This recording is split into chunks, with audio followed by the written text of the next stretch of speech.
महत्त्वाचं आहे.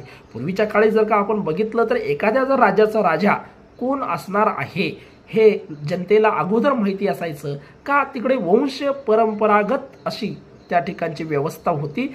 म्हणजे आज राजा आहे तर भविष्यातलं या देशाच्या म्हणजे ह्या राज्याच्या गादीवर कोण बसणार आहे जनतेला अगोदरच माहीत होतं. कारण की त्या राजाचं राजा जो आहे तो गादीवर बसणारा जो व्यक्ती आहे तो राणीच्या पोटातून जन्माला यायचा. बरोबर का नाही? पण आज सिच्युएशन अशी आहे का? बिलकुल नाही आहे. कारण आजचा जो या देशाचा सर्वात मोठा जो राजा जन्माला येणार आहे तो कुठून जन्माला येणार आहे? मतपेटीतून जन्माला येणार आहे.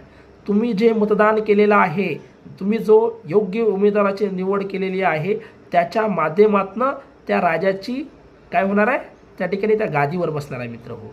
म्हणजे ह्या तुमच्या एका मतावरती खूप काही होऊ शकतं हे तुम्हाला